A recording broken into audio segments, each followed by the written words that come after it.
kita dikumpulkan dalam keadaan duduk di majelis ini. Ini adalah salah satu keistimewaan ataupun nikmat tambahan dari Allah Subhanahu wa taala yang tidak biasanya didapatkan pada hari ini. Alhamdulillah ibu-ibu mendapatkan. Mungkin biasanya pagi-pagi seperti ini ibu-ibu berada dalam rumah. Ibu-ibu berada dalam rumah, duduk mungkin di depan kompor, atau mungkin masih beres-beres rumah. Tapi alhamdulillah di pagi menjelang siang ini kita sama-sama duduk di majelis taklim. Ini adalah salah satu nikmat tambahan dari Allah Subhanahu wa taala. Ini rezeki yang tak disangka. Kita dapat duduk bersama daripada perihal majelis ilmu. Ini kita doakan mudah-mudahan semua yang hadir di sini insya Allah akan mendapatkan selalu tambahan nikmat dari Allah Subhanahu wa taala. Mudah-mudahan akan selalu tambah taat, akan tambah solehah insya Allah, dan mudah-mudahan akan masuk ke dalam surganya Allah Subhanahu wa taala. Dan mudah-mudahan pula insya Allah kalau diwafatkan nanti insya Allah diwafatkan dalam keadaan husnul. Amin ya rabbal alamin. Salawat dan salam tak lupa kita haturkan kepada junjungan agung Nabi kita Nabi besar Muhammad sallallahu alaihi wasallam, Nabiul Huda, Nabiul Rahmah, rahmatan lil alamin, wa huwa sayyidina Muhammad sallallahu alaihi wasallam. Selalu kita bersolawat kepada Nabi Muhammad, karena dengan solawat kepada Nabi Muhammad ini insya Allah apa yang ibu hajatkan akan cepat diijabah oleh Allah Subhanahu wa taala. Apa yang ibu inginkan akan segera dikabulkan oleh Allah Subhanahu wa taala berkat sholawat kepada Nabi Muhammad sallallahu alaihi wasallam. Dikatakan dalam hadis, kata Rasulullah sallallahu alaihi wasallam, "Agrubukum minni majlisan yaumal qiyamah aktsarukum shallah alaihi," atau kama qala. Kata Rasulullah sallallahu alaihi wasallam, paling dekatnya tempat duduk atau perkumpulan kelak kalian denganku di hari kiamat nanti adalah orang-orang yang mana paling banyak bersolawat kepadaku. Maka kalau ibu-ibu ingin dekat dengan Nabi Muhammad, maka kuncinya perbanyak solawat kepada Nabi Muhammad. Ingin dekat dengan Hubabah Khadijah, Hubabah Khadijah adalah pendamping Nabi, tentu harus dekat dengan Nabi. Ingin dekat dengan Hubabah Fatimah, maka dekatkan diri dengan Nabi, akan dekat dengan Hubabah Fatimah. Ingin dekat dengan Hubabah Aisyah, dekatkan diri dengan Nabi Muhammad SAW, akan dekat dengan Hubabah Aisyah. Ingin dekat dengan Ummahatul Mukminin, maka dekatkan diri dengan Nabi Muhammad SAW. Bagaimana? Aksiru, perbanyak sholawat kepada Nabi Muhammad SAW. Orang yang banyak bersolawat insya Allah kalau dia memiliki penyakitnya disembuhkan oleh Allah Subhanahu wa taala. Mungkin ibu-ibu tahu qasidah burdah, Maulaya sholli wa sallim daiman abada ala habibika khairil khalqi kullihim. Ini di awal-awal qasidah burdah. Selanjutnya amin tadar kurijin ghanim bidhi salami. Terus ini qasidah burdah disusun oleh Syekh Muhammad Al-Busiri. Beliau mengarang ini adalah bentuk solawat. Ini solawat kepada Nabi Muhammad SAW. Ini Syekh Muhammad Al-Busiri ini beliau memiliki penyakit, memiliki sakit. Apa sakitnya beliau? Sakitnya beliau adalah lumpuh. Beliau lumpuh, tidak bisa berjalan. Tapi pada saat beliau banyak bersolawat kepada Nabi Muhammad, beliau dekatkan diri dengan Nabi Muhammad Shallallahu Alaihi Wasallam. Ini subhanallah, pada suatu malam beliau mimpi dengan Rasulullah Shallallahu Alaihi Wasallam. Dia mimpi dengan baginda Rasul. Di dalam mimpi tersebut beliau diselimuti oleh Rasulullah Shallallahu Alaihi Wasallam. Diselimuti oleh Rasulullah, dengan berkat selimutnya baginda Rasul, esok paginya disembuhkan oleh Allah Subhanahu Wa Taala dari penyakit lumpuhnya. Kemudian beliau mulai menyusun qasidah burdah. Kalau di Palembang, pernah ke Palembang Bu? Sekadar lewat ya. Palembang kalau dari sini 1900 km, lumayan dekat. Lumayan dekat. Kalau di Palembang samalah, mungkin kayak ibu-ibu di sini pengajian, masya Allah. Kalau pengajian bapak-bapak dengan ibu-ibu, pengajian ibu-ibu ini selalu banyak. Itu dibandingkan pengajian bapak-bapak. Di mana ada pengajian, kalau di situ ada laki-laki, ada perempuan, maka yang selalu banyak itu perempuan. Selalu banyak perempuan. Nah ini mudah-mudahan alamatul khair, tanda-tanda kebaikan mudah-mudahan. Jadi Syekh Muhammad Al-Busiri beliau menyusun qasidah burdah ini. Qasidah burdah ini adalah isinya sholawat kepada Nabi Muhammad, pujian untuk Nabi Muhammad, madah untuk Nabi Muhammad. Dipuji Nabi Muhammad, dibaca sholawat untuk beliau. Maka kalau ibu rajin baca sholawat, maka insya Allah dengan pembacaan sholawat itu diniatkan untuk syifa, untuk obat, maka insya Allah akan menjadi kesembuhan buat yang sakit. Suka sakit rematik, kaki suka pegel, sakit rematik, ambil minyak kelapa tuh. Jangan minyak bimoli, nanti goreng. Ambil minyak kelapa, setelah minyak kelapa tadi dikasih jeruk, diperes jeruk nipis, kemudian digosok. Baca sholawat, Allahumma sholli wa sallim ala sayyidina Muhammad wa ala ali sayyidina Muhammad. Baca sholawat rutin sebelum tidur, insya Allah Allah sembuhkan dari penyakit ini. Rutin sebelum tidur, karena biasa ibu-ibu itu suka sakit kaki, banyak berjalan ke pasar. Jadi bapak-bapak yang ada di kelas VIP di belakang tuh, boleh juga untuk mengamalkan baca sholawat. Ada ijazah ibu yang Habib dapatkan dari sahabatnya guru, yaitu Habib Segaf bin Mahdi ibn Syekh Abu Bakar bin Salim. Beliau memberikan ijazah sholawat, ijazah sholawat, yang mana sholawat ini kalau kita amalkan, kalau kita baca, itu insya Allah seperti menanam pohon duit di depan rumah. Wah, semangat semua.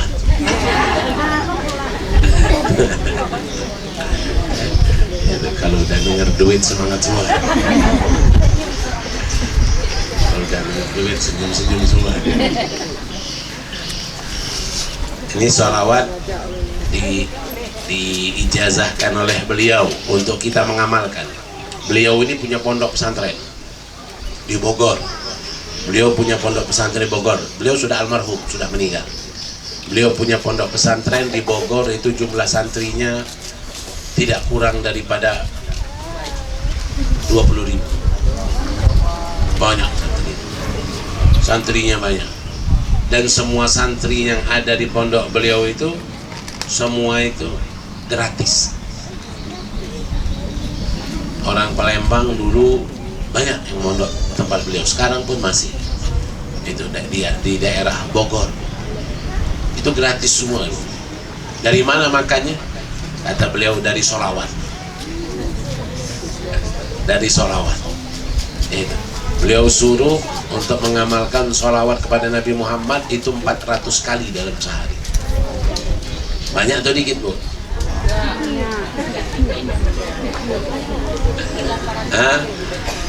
400 itu banyak atau dikit? Ada beda pendapat para ulama. Ada yang mengatakan dikit, ada yang mengatakan banyak. Ya, 400 dibaca sholawat tersebut. Apa sholawatnya? Sholawatnya sangat pendek, sangat pendek. Yang tadi yang Habib baca, Allahumma sholli wa sallim ala Sayyidina Muhammad wa ala ali Sayyidina Muhammad. Baca sholawat itu dalam satu hari 400 kali aja. 400 kali dalam sehari. Duduk menghadap kiblat dalam keadaan posisi berwudu, walaupun tidak pakai mukena tapi minimal memakai jilbab. Duduk pakai, dihitung dengan tasbihnya, baik tasbih yang elektronik ataupun tasbih yang biasa, dibaca, diulang selama 400 kali. Tidak butuh waktu lama, Bu.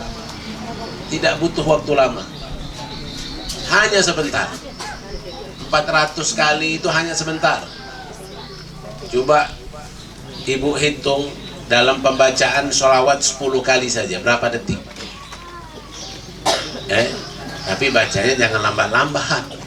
Kalau bacanya Allahumma sholli wa sallim ala, itu 2 jam. 2 jam.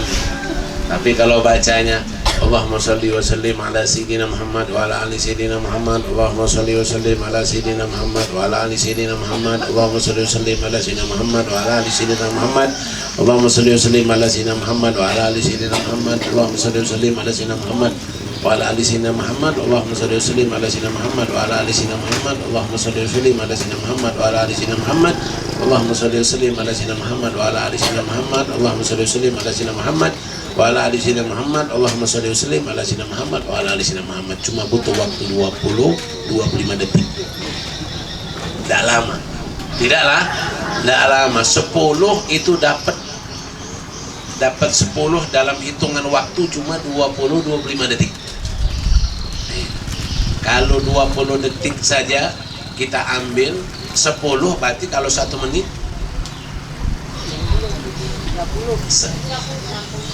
30. 1 menit 30 kali. Itu 10 menit 300. 10 menit aja sudah dapat 300 kali bersolawat kepada Nabi Muhammad SAW. Apa itu 10 menit? Bagaimana kalau 15 menit? 450. 15 menit. Ibu pegang HP berapa lama? Ibu kalau sudah buka grup ngerumpi, grup curhat-curhatan, grup reuni SMP SMA, itu berapa lama sudah kalau bincang di grup itu? Tidak makan waktu 1 jam, bisa 1 jam lebih. Sekali pegang, lama sekali pegang. Baru letakin sedikit, tinggal. Baru ngeletakkan dikit langsung punya suara lagi, langsung lihat lagi. Makan waktu lama. Bisa saja tangan chat-chatan. Bisa saja chat-chatan. Chat-chatan. Bisa bertahan lama. Masa kita tasbihan tidak bisa bertahan lama tasbih.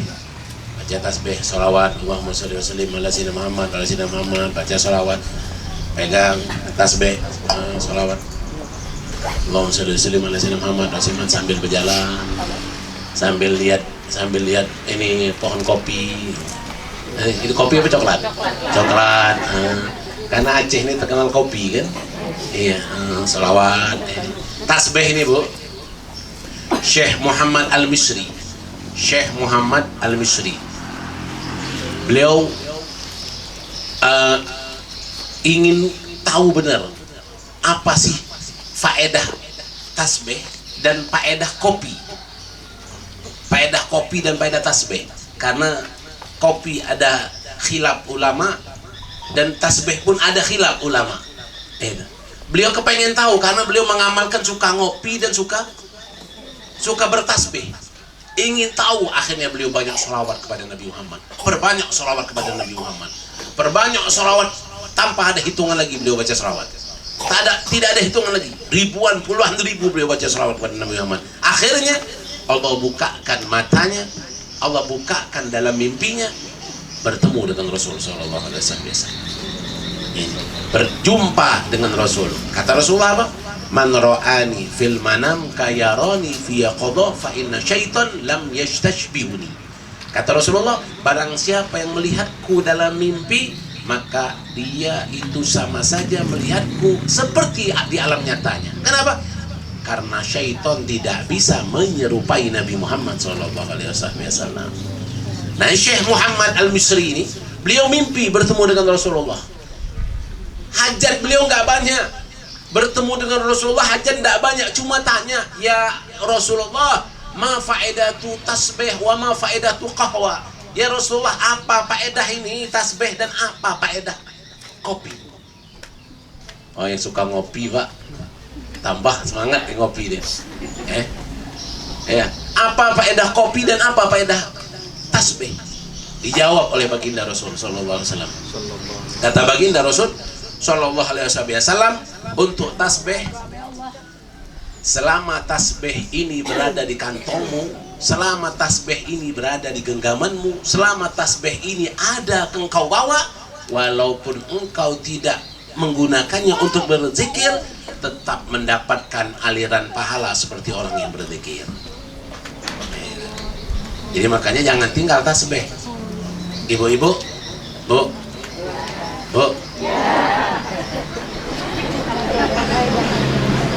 kalau lihat tasbih ingat apa? Zikir, ingat sholawat. Kalau lihat kalkulator ingat apa? Ingat duit.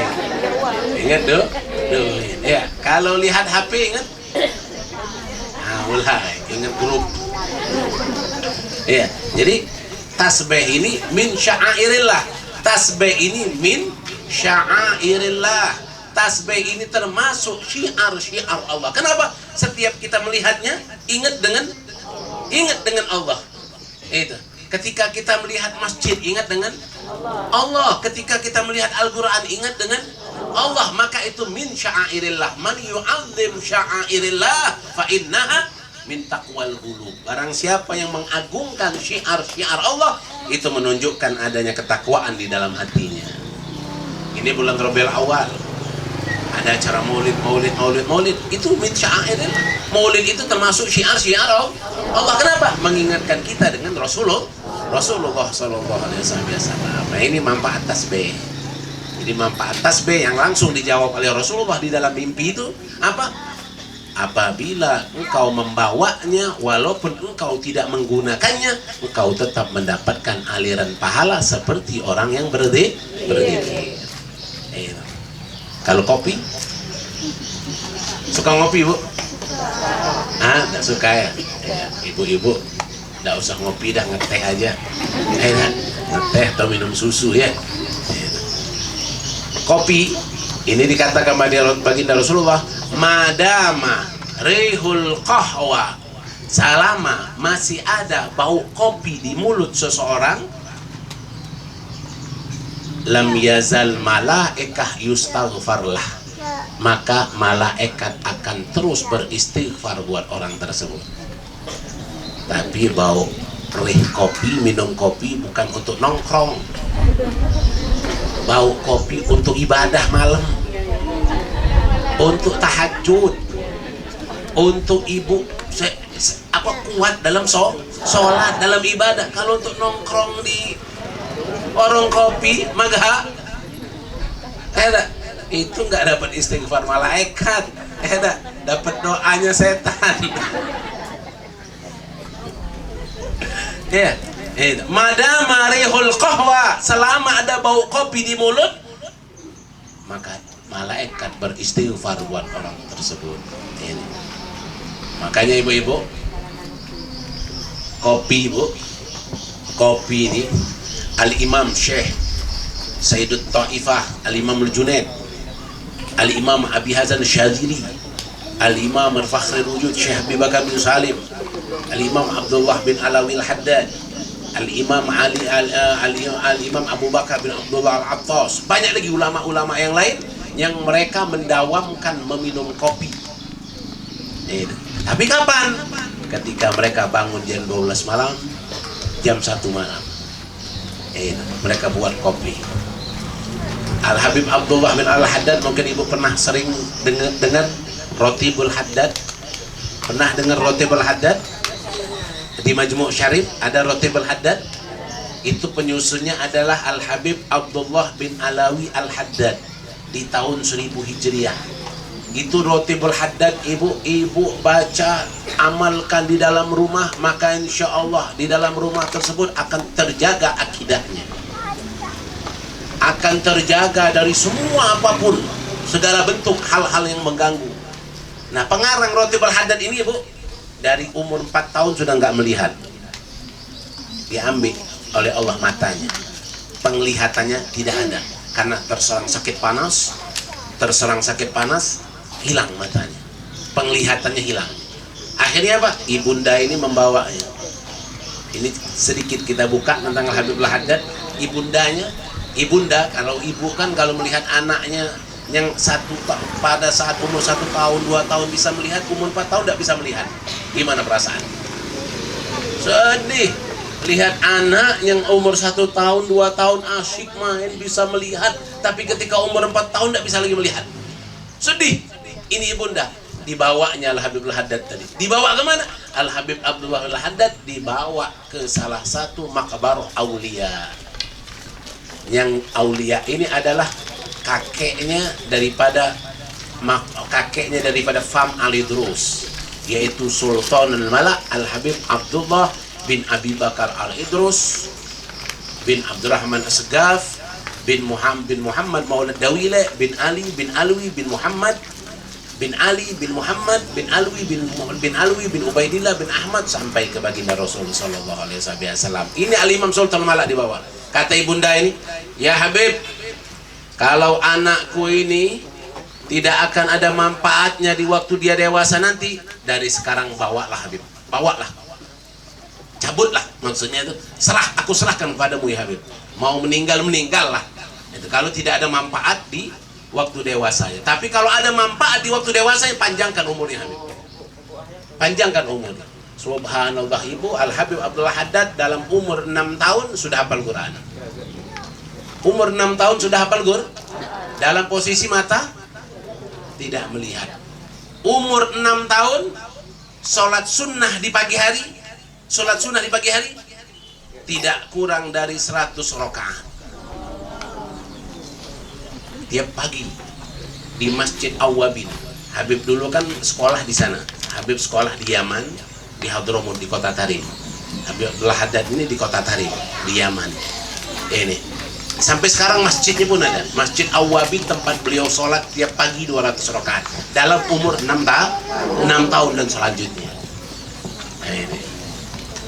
Nah, Al-Habib Al-Haddad ini setiap malam beliau bangun pada malam hari untuk ibadah malam. Beliau ambil biji kopi. Kalau dulu biji kopi udah ada espresso, ya, nggak ada espresso, nggak ada kopi saring, ya, nggak ada kopi dulu, biji kopi yang masih mentah digoreng, binang terus tuh ditumbuk, sudah ditumbuk direbus, nah sudah direbus diminum ketika hangat itulah. Setiap malam itu Al-Habib Al-Haddad sebelum beliau bertahajud beribadah di malam hari, beliau selalu buat kopi. Tujuan buat kopinya untuk ibadah, bukan buat main gaple. Kalau suaminya minta buatkan kopi untuk main gaple depan rumah, itu buat sendiri bilang. Janganlah, wajib ya. Itu ibu-ibu, itu manfaat daripada kopi dan tasbih. Nah, makanya ibu-ibu rajin bersolawat. Yang tidak punya tasbih, rasanya tidak mungkin tidak punya tasbih. Ada semua, tapi yang masih Jadi pertanyaan, dipakai atau tidak? Hah?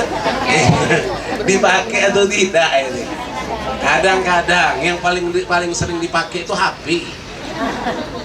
Dibandingkan tasbih itu. Pakai itu ibu tasbihnya. Pakai, diamalkan, baca sholawat kepada Nabi Muhammad SAW 400 kali dalam sehari minimal.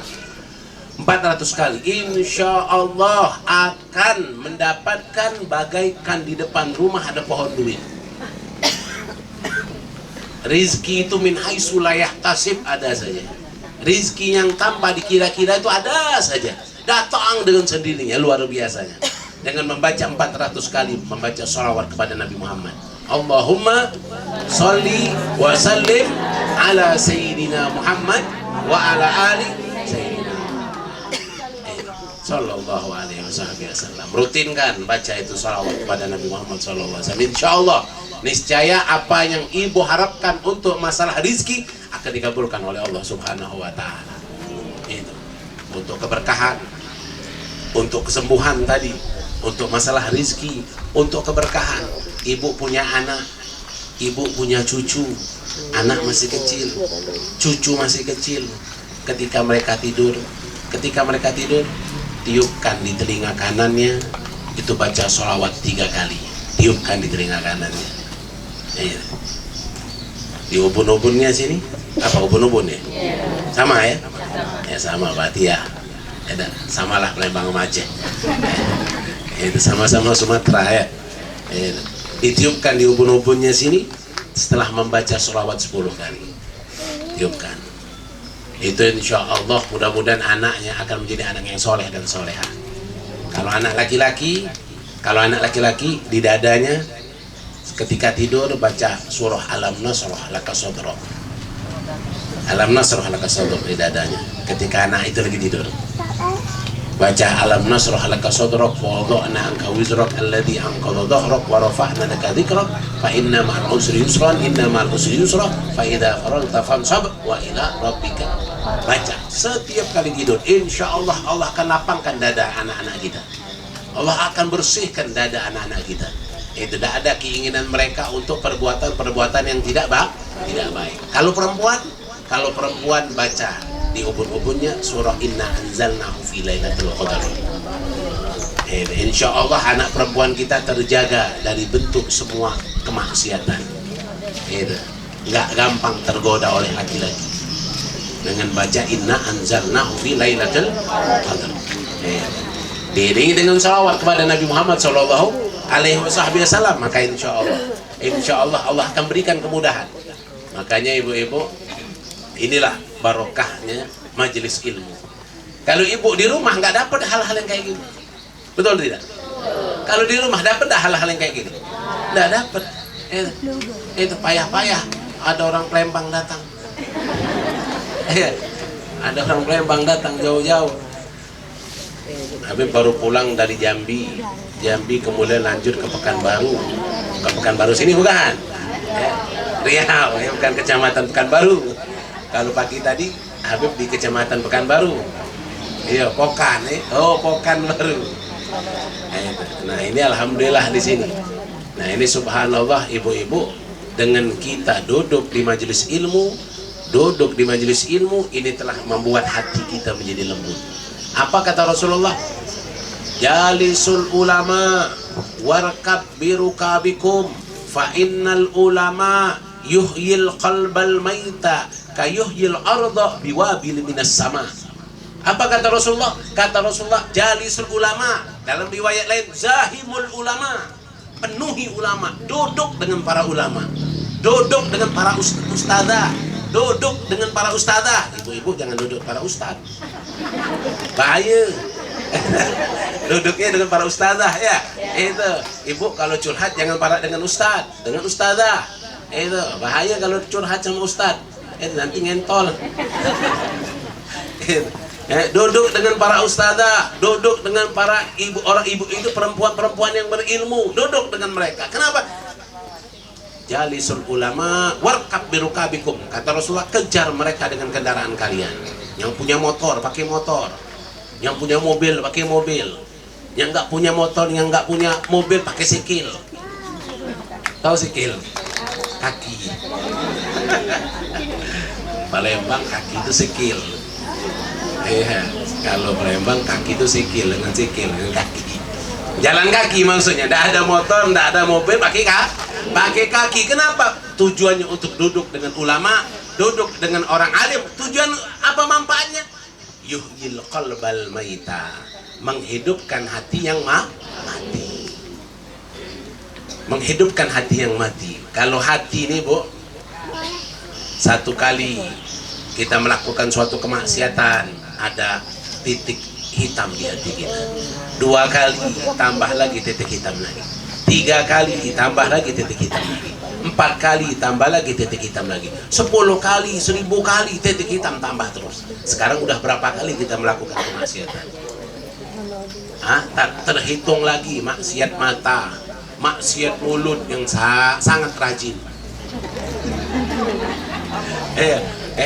Duduk-duduk, kumpul-kumpul, ngerumpi. Sekarang apa?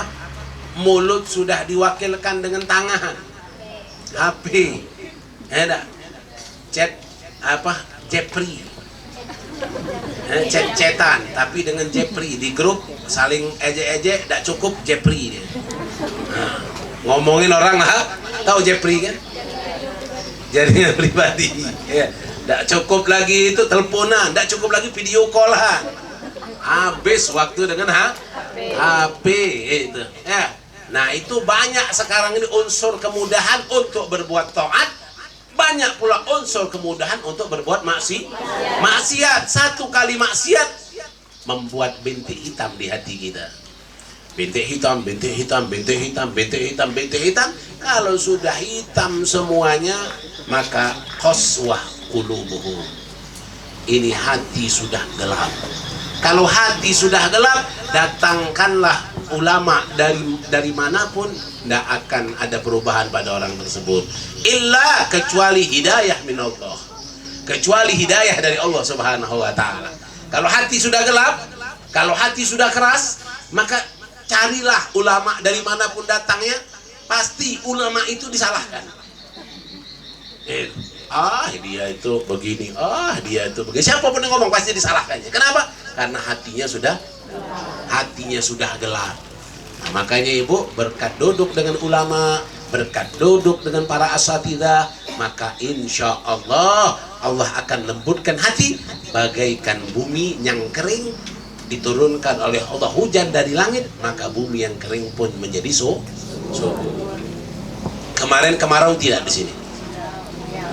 Kemarau panjang kan? Di Palembang sampai 4 bulanan kemarau. Pondok pesantren Habib itu punya sumurnya sampai kering. Semua beli lingkungan pondok pesantren itu kering semua. Kering semua sumurnya. 4 bulanan. Tidak turun hujan. Tapi sekali turun hujan, subhanallah, yang di pinggir jalan tuh, debu semua. Ini apa? Rumput nggak ada lagi yang warna hijau, warna kuning semua. Kuning karena debu. Jadi ketika hujan 1 kali langsung disiram hujan, langsung berubah hijau. Nah begitulah kalau orang sering duduk dengan ulama. Begitulah kalau orang sering duduk dengan asatidzah, dengan ustazah. Begitulah apa? Hati yang keras ini lambat laun akan cepat bersih, mengkilap. Maka akan masuk ke surga. Kenapa? Tidaklah akan masuk ke surga kecuali man atallaha biqalbin salim. Tidaklah akan masuk ke surga kecuali orang yang mempunyai hati yang selamat. Kalau di hati kita masih punya penyakit iri, masih punya penyakit dengki, masih punya penyakit sombong, masih punya penyakit hubud dunia, cinta dunia, maka penyakit-penyakit inilah yang menghalangi kita untuk masuk ke dalam surganya Allah. Itu penyakit iri.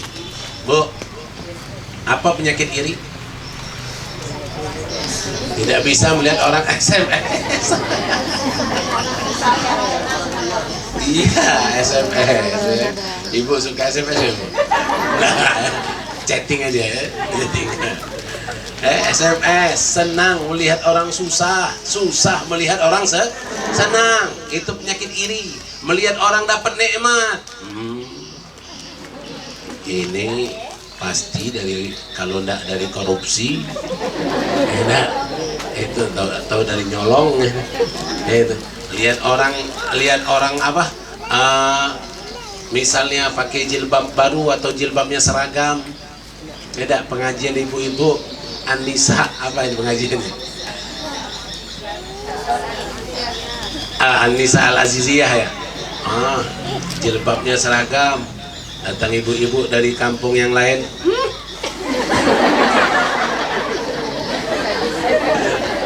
pakai seragam, mudah-mudahan cepet sobek semua. Mudah-mudahan cepet sobek semua. Nah, itu namanya orang iri. Iri, tidak senang orang lain mendapatkan nikmat. Hal-hal yang seperti ini, orang yang iri ini al-hasad, ya'kulul hasanat kaman nar ya'kulul khatab, atau kama qala. Kata Rasulullah, penyakit iri itu akan memakan kebaikan seperti api memakan kayu bakar. Ini angus habis jadi abu. Ini kayu, ini kertas nih, seolah-olah kayu lah. Kita taruh di hati, jadi apa ini? Jadi abu, hilang. Ibu sudah haji, ibu sudah umroh, tapi dalam hatinya ada penyakit iri, hilang semua hajinya, hilang semua umrohnya, hilang semua. Lihat orang lain senang, dia susah. Lihat orang lain senang, bagaimana orang tersebut hilang kesenangannya. Lihat orang lain maju, tokonya maju, arisannya maju, kreditannya maju. Banyak yang kredit. Ibu-ibu kan suka kredit. Bawa barang untuk kumpul-kumpul bawa barang. Nggak, di sini nggak ibu ya. Di sini nggak sedikit ya. Dari mana balik satu kali? Bawa barang kredit. Oh, ada yang lain. Ibu ini lalu bawa kredit. Kita di sini pengajian, masa bawa kredit? Ini nggak bawa kredit, akhirnya dia yang bawa. Nah, ini hal-hal yang seperti ini akan apa? Akan memakan kebaikan. Hasanat, sholat ibu, puasa ibu, zikir ibu, haji ibu, umrohnya akan digerogotin oleh penyakit hasad tadi. Hilang, hilang bagaikan kayu bakar masuk ke dalam api, akan jadi abu, hilang ditiup oleh angin. Itu baru satu penyakit iri. Baru satu penyakit iri. Penyakit iri ini, Bu, dalam kitab Al-Imam Ghazali, penyakit iri ini adalah ummahat, ibu-ibunya penyakit hati. Iya. Kalau bapak penyakit hati, tahu? Bu, bapaknya penyakit hati. Kalau tadi ummahat penyakit hati bukan satu, ada lagi yang lain. Nah, kohwa. Biar boleh pahala minum dulu. Karena niatnya untuk kuat dalam ibadah, ya. Kalau Habib suka kohwa, Bu. Ya, suka kopi, ngamalin apa yang diamalkan oleh orang-orang dahulu, ngamalin. Ada amalannya, ada bacaannya. Oh, jangan. Mau bacaannya? Biar jadi sehat, ya. Satu, baca Al-Fatihah 3 kali. Al-Fatihah 3 kali. Fatihah yang pertama ila ruh Rasulullah dan Sahibul Ghahwa. Sahibul Ghahwa ini yang tadi Habib sebutkan, Al-Imam Abi Hasan Syadzili, Al-Imam Abi Hasan Syadzili, Syekh Abu Bakar bin Salim, Al-Habib Abu Bakar bin Abdul Atas, dan yang lainnya. Banyak lagi Sahibul Ghahwa. Itu yang pertama, Fatihah yang pertama ila ruh Al-Imam Abi Hasan Syadzili, Al-Imam Fahri Rudi Syekh bin Salim, Al-Imam Abdullah bin Awil Haddad, Al-Imam Abu Bakar bin Abdul Atas, wa jami'il awliya min sahabihul Ghahwa, dari orang-orang yang mengamalkan minum kopi dari golongan awliya. Ini Fatihah yang pertama. Fatihah yang kedua, Fatihah liniyatil quwah was-sihah fit ta'ah wal ibadah. Itu Fatihah dengan niat untuk kuat dan sehat di dalam ibadah, di dalam taat, fi syarbil qahwah, di dalam meminum kopi. Ini Fatihah yang kedua. Fatihah yang ketiga apa? Fatihah yang ketiga adalah Fatihah ala nawa salafun sholihin. Fatihah seperti yang diniatkan oleh orang-orang dahulu. Orang-orang dulu dia minum kopi dengan niat apa? Masukkan kami dengan niat mereka ya Allah. Masukkan adkhil niyatana fi niyatihim. Masukkan niat kami seperti niat mereka. Itu barengkan niat kami seperti niat mereka. Itu Fatihah yang ketiga. Setelah itu Fatihah yang ketiga baca ayat kursi satu nafas. Sanggup gak satu nafas? Ya satu kali aja tarik nafas langsung mulai. Sanggup gak? Insya Allah sanggup lah. Melahirkan aja sanggup. Iya, masa baca ini tidak sanggup? Ya melahirkan aja lebih payah dari itu ya. Masa melahirkan aja sanggup? Ini tidak sanggup ya sanggup. Iya, contoh. Allahu la ilaha illa wal hayyul qayyum la ta'khudhuhu sinatun wa la nawm lahu ma fis samawati wa ma fil ardi man dhal ladzi yashfa'u indahu illa bi idhnihi ya'lamu ma bayna aydihim wa ma khalfahum wa la yuhituna bi shay'in min ilmihi illa bima sha'a wa wasi'a kursiyyuhu samawati wal ardi wa la yahuduhu hifdhuhuma wa huwa al-'aliyyul 'azim. Langsung panjang hati lu. Iya. Itu baca ayat kursinya satu kali, satu napas. Itu. Setelah itu termasuk olahraga yoga. Olahraga yoga, senam napas dia termasuk. Yang kedua, itu membaca ayat kursi. Yang ketiga baca ya qawi. Ya qawi. Ya qawi saja. Ya qawi saja 116 kali. 116 kali membaca ya qawi. Pendek 116 bu. Tidak lama ya qawi 116 itu pendek. Ya qawi ini 99 tinggal tambah aja 17. Ya ada. Ya qawi. Ada orang ngomong kapan lagi minumnya Beb? Ya Allah.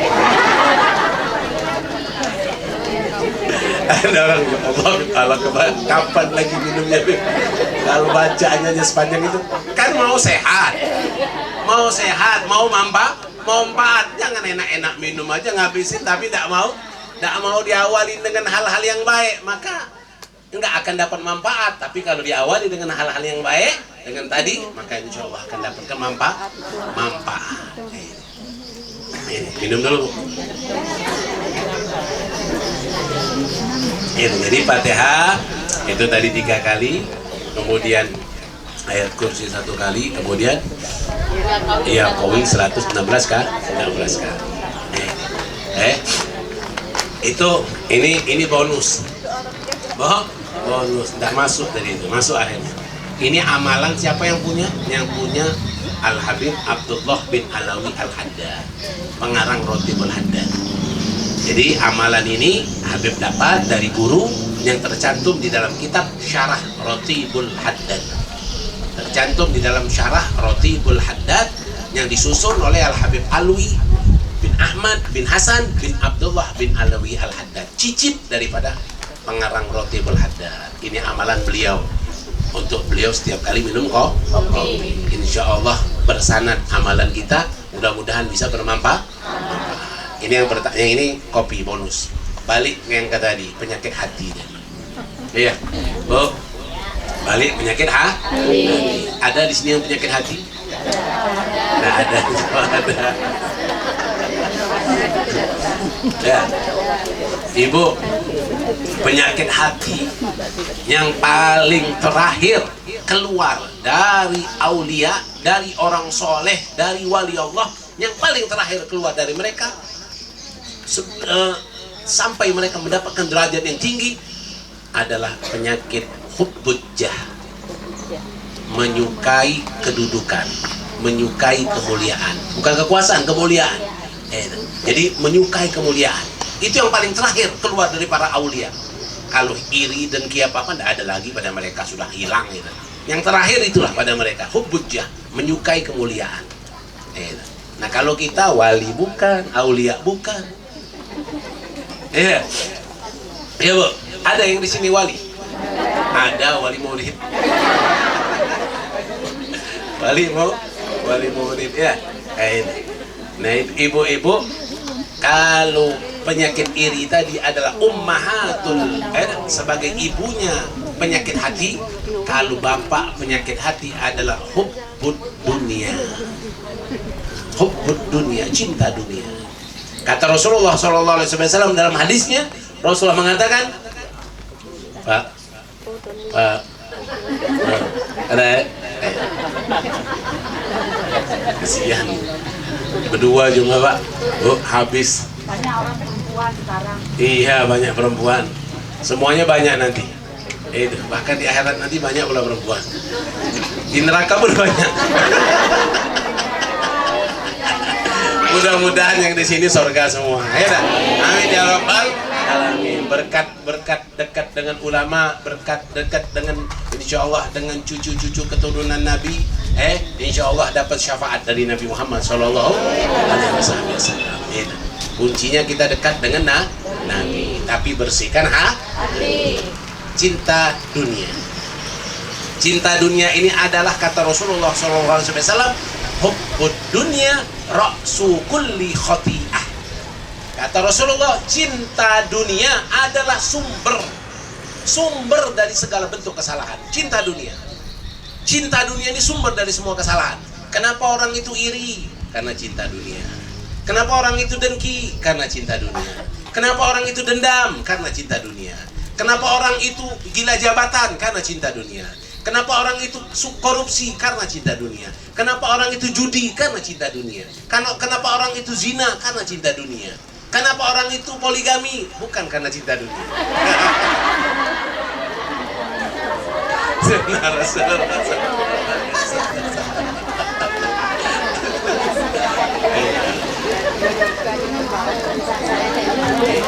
Daripada pacaran.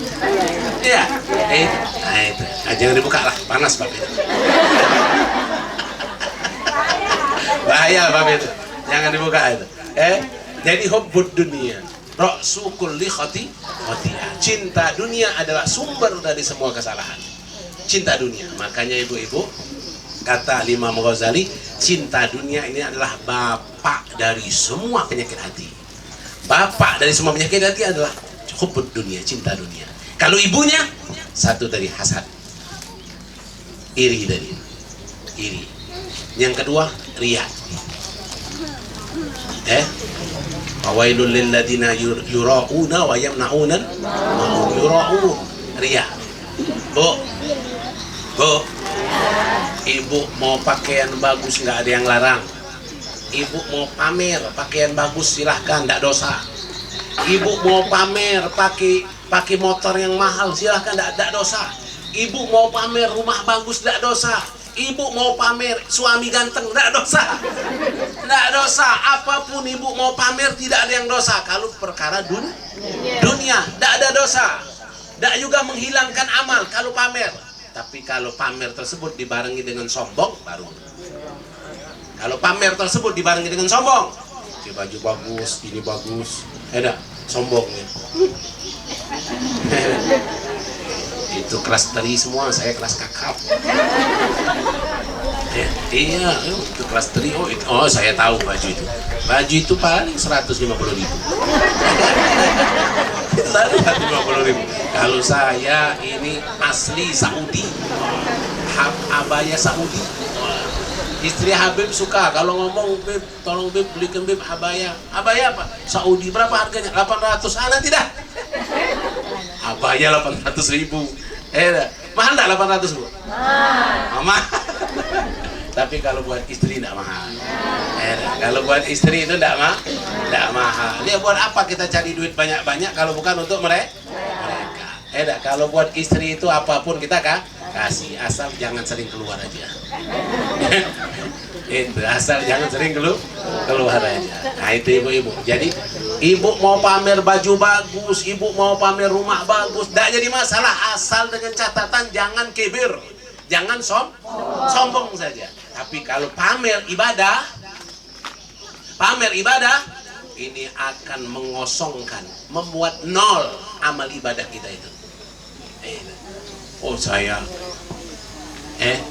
kadang-kadang di jam 2 malam nulis di status enaknya tahajud biasa.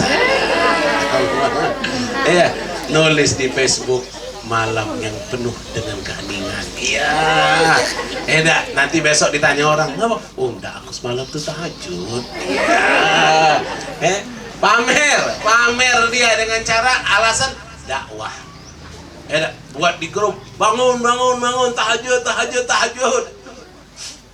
Di grup dibuat bangun, tahajud. Tujuan untuk apa? Wallahu alam apa tujuannya, tapi itu bisa menjadikan dia menjadi ria. Dikatakan para ulama, sembunyikan semua ibadah yang bisa disembunyikan. Sembunyikan semua ibadah yang bisa disembunyikan. Apapun ibadah yang bisa disembunyikan, sembunyikan. Puasa sunnah bisa disembunyikan, sembunyikan. Jangan cerita-cerita kalau kita puasa, aku sering deh puasa, kalau aku mah sering puasa Senin Kamis. Ibu-ibu kan kalau ngomong kan suka lebih kan. Iya, kalau di sini tidak semua. Tidak dikit. Iya, jadi apapun ibadah yang bisa disembunyikan, sembunyikan. Kecuali memang ibadah yang tidak bisa terang-terangan itulah. Contoh apa? Sholat berjamaah. Gimana sholat berjamaah mau sembunyi-sembunyi? Sembunyi-sembunyi gimana sholat berjamaah? Sama jin? Tidak ada. Sholat berjamaah pasti minimal dua orang. Pasti ada yang tahu. Ada yang tahu, tidak bisa. Tidak mungkin untuk disembunyikan. Pasti ada yang tahu. Tapi kalau ibu tahajud, bisa tidak disembunyikan? Ibu ngaji Al-Quran di rumah, bisa tidak disembunyikan? Bisa. Ibu baca sholawat, bisa tidak disembunyikan? Bisa. Ibu sodakoh, bisa tidak disembunyikan? Bisa. Apapun yang bisa disembunyikan, sembunyikan ibadah tersebut. Untuk apa? Untuk aman dari riya. Tidak usahlah pakai niat untuk apa? Untuk aku ini sengaja memang kubuka sebagai dakwah. Dakwah. Jangan kalau kita sendiri saja belum istiqomah. Kita sendiri saja belum istiqomah, mau ngajak orang, akhirnya apa? Akhirnya hati langsung dibisik-bisikkan oleh setan. Baguslah kau ceritakan terus. Nanti mereka akan menganggap, wah hebat kau ini, subhanallah, wah kau ahli ibadah. Mulai dari riya naik ke penyakit hati yang berikutnya, ummahat yang berikutnya apa? Ujub, bangga diri, takjub dengan dirinya, bangga dengan dia ahli ibadah, bangga dengan dia dengan jilbabnya, bangga dia dengan taklimnya, ujub dia dengan dirinya. Ini termasuk ummahat, termasuk ibu-ibunya penyakit hati. Yang terakhir ibunya penyakit hati adalah kibrun, sombong. Ini subhanallah ibu-ibu, bapak penyakit hati itu adalah hubbud dunya. Ibu penyakit hati itu yang pertama hasad, riya, ujub, sama takab. 4. Ibunya 4, bapaknya 1. Itu penyakit hati. Iya, bapaknya 1, ibunya 4. Itu penyakit hati saja begitu, so. Lihat itu.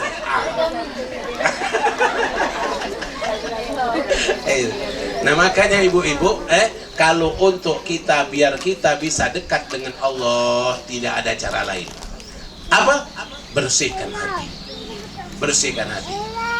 Kalau guru kita mengajarkan habis sholat 5 waktu, ibu, habis sholat 5 waktu baca surah Alam Nasrah laka sadrak.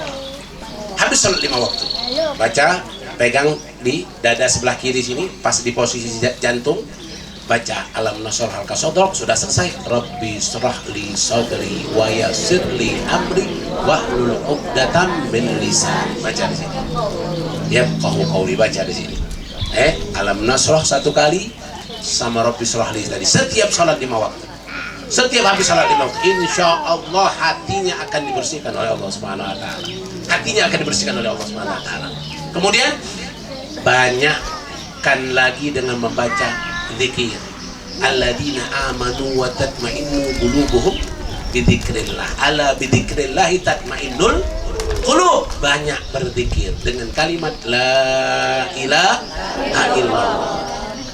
Banyak berzikir kalimat tauhid, ibu. Kalau ingin hatinya bersih, banyak zikir kalimat tauhid la ilaha illallah. Kata Rasulullah dalam hadis lain riwayat daripada Imam Muslim, jaddidu imanakum aksiru min qawli la ilaha illallah. Kata Rasulullah, perbaharui iman kalian dengan memperbanyak membaca kalimat la ilaha illallah. Kata Rasulullah dalam hadis lain, man qala la ilaha illallah wa madda la faghfarallahu lahu arba'atun alafu minal kabair. Ada. Kata Rasulullah, barang siapa yang membaca kalimat la ilaha illallah, dipanjangkan la-nya, la ilaha illallah, dipanjangkan la-nya, mad wa madala, dipanjangkan mad la-nya, maka ghafarallah, Allah akan ampuni 4.000 dosa kita. Dosa kita akan diampuni oleh Allah Subhanahu wa taala sebanyak 4.000. Dalam riwayat lain, minal kabair, 4.000 dosa-dosa besar diampuni oleh Allah. Dengan kita membaca kalimat la ilaha illallah.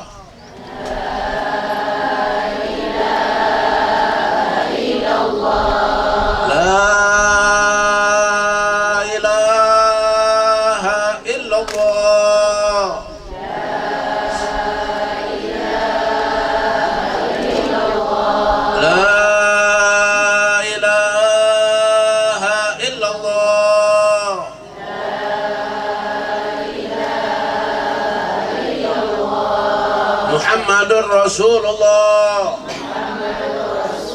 sallallahu alaihi wa alihi wa sahbihi wa sallam. Dawamkan la ilaha illallah, perbanyak terus la ilaha illallah, perbarui iman. Ketika ibu lagi malas, sholat malas bener, ya Allah kenapa aku udah sholat malas bener, sholat duha lembut. Ayo, nah, sholat duha itu adalah sholat para aulia, sholat orang yang dekat dengan Allah. Kata Rasulullah, kita punya di badan ini 360 sendi. Setiap hari itu 360 sendi ini, tahu sendi kan? Biar kita bisa bergerak. Kalau kita nggak punya sendi, Bu, gimana, Bu? Ini siku nggak ada, gimana makan, Bu? Nggak sampai. Tapi alhamdulillah Allah kasih kita sendi di sana. Itu. Nah, ini patut disyukuri dengan sodakoh. Setiap hari harus bersodakoh. Kata Rasulullah, kafa, cukup dengan 2 rakaat sholat duha saja. Sudah sama saja bersedekah untuk 360 sendi. Nah, itu sholat duha. Kalau malas sholat duha, ya Allah, malas benar sholat duha, sebut la ilaha illallah, la ilaha illallah, la ilaha illallah, la ilaha illallah. Sebut la ilaha illallah 11 kali, insya Allah langsung semangat untuk ngambil air wudhu, langsung untuk sholat duha. Hilang, cet-cetannya hilang. Orang kan kalau cet-cetan kan semangat. Kadang-kadang mau sholat saja masih tanggung dikit lagi. Nah, itu diganti insya Allah dengan banyak baca la ilaha illallah, baca la ilaha illallah. Itu banyak zikir la ilaha illallah. Ini akan membuat hati kita jadi bersih, iman kita bertambah, dan kita punya keyakinan bertambah. Itu yang pertama. Yang kedua,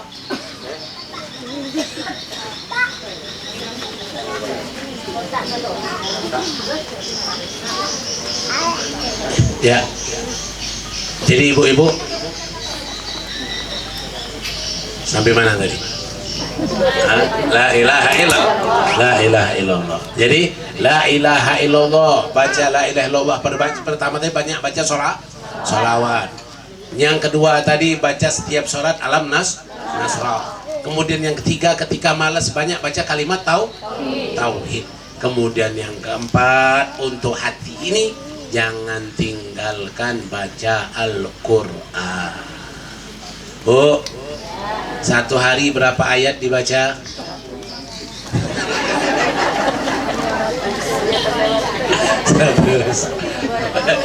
Ibu, Kata Rasulullah bersabda, Bu, Rasulullah bersabda, apa kata Rasulullah? Man lam yaqra asyra ayatin minal Qur'an kulla yaumin fahuwa minal ghafilin atau kama qala. Kata Rasulullah, barang siapa yang tidak membaca dalam satu hari 10 ayat saja, 10 ayat saja dalam satu hari tidak membaca Al-Quran, termasuk golongan orang-orang yang ghafil, orang-orang yang lalai. Orang-orang yang ghafil, orang-orang yang lalai. Orang yang lalai ini akan masuk ke lingkaran fasikin. Orang yang fasikin akan masuk ke lingkaran munafikin. Orang munafik akan masuk ke asfal jahannam, masuk ke neraka jahannam yang paling bawah. Makanya baca Quran, Ibu, minimal mungkin kapanpun baca Al-Quran. Minimal 10 ayat dalam satu hari baca Al-Qurannya. Jangan setiap hari baca cet-cetan, baca Al-Quran tidak sanggup. Tiap hari baca koran, baca Quran tidak sanggup. Jangan. Harus sempatkan diri untuk baca Quran. Robiatul Adawiyah. Tahu Ibu Robiatul Adawiyah? Kenal? Kalau kenal, mungkin Robiatul Adawiyah yang di PD kenal. Tapi kalau Robiatul Adawiyah di sini Anda kenal. Robiatul Adawiyah, beliau gali kuburan beliau sendiri. Di rumah beliau, di kamar beliau, beliau gali kuburan. Siap tempat untuk dikuburkan, beliau itu sudah siap. Beliau tujuannya untuk apa gali kuburan ini? Tujuannya hanya untuk mengkhatamkan Al-Quran di dalam kuburan sendiri. Hanya untuk mengkhatamkan Al-Quran dalam kuburan sendiri. Ibu jangan coba. Iya, nanti ngubur. Nanti suami jatuh, kirain apa kan? Ini Robiatul Adawiyah buat kuburan hanya tujuan untuk apa? Untuk di dalam kuburan yang bakal masuk jadi rumah dia. Setelah dia mati, ini dibaca Quran. Berapa kali dia mengkhatamkan Al-Quran dalam kuburan ini? Selama dia hidup sampai akhir hayatnya, 5.000 kali mengkhatamkan Al-Quran di dalam kuburan sendiri.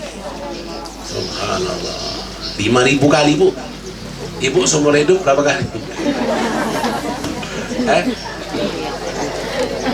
Adalah, Bib. Adalah. Ya, berapa? Adalah. Tidak ada hitungan lagi saking tidak pernah. Adalah itu, tapi adalah itu Ramadan. Setiap Ramadan, berlomba-lomba khatam Al-Quran. Siap Ramadan berlomba-lomba khatam Al-Quran. Habis Ramadan, alhamdulillah aku sih mah dapat 2 kali khatam. Berlomba-lomba pamer dia dengan berapa kali mengkhatamkan Al-Quran. Itu akan menghilangkan amal, amal. Apa tuh? Lihat itu Robiatul Adawiyah. Jangankan dalam rumah, ini bukan lagi dalam rumah, dalam kubur dia baca. Dalam kubur yang bakal dimasukkan jasad dia ketika dia mati, dia baca 5.000 kali mengkhatamkan Al-Quran. Luar biasa tidak? Ini subhanallah. Makanya Ibu, jangan kita pernah meninggalkan baca Quran kalau ingin hati kita bersih. Baca sholawat, zikir, la ilaha illallah, alam nasrah, baca Quran. Yang kelima, yang terakhir, bangun di sebelum adzan subuh, di waktu sahur. Waktu sahur udah bangun. Ibu kalau mau, Ibu suka ke salon? Nggak lagi ya, apalagi yang sudah 60 ke atas ya, ngapain lagi ke salon ya? Bu, kalau Ibu mau awet muda, mandi sebelum subuh. Jam 4 itu mandi. Mandi sebelum subuh itu insya Allah sehat, badan tidak cepat mengkerut. Sehat mandi sebelum subuh. Walaupun sudah umur berapa, insya Allah menjaga kesehatan, mandi sebelum subuh. Apalagi malam Jumat, mandi sebelum subuh.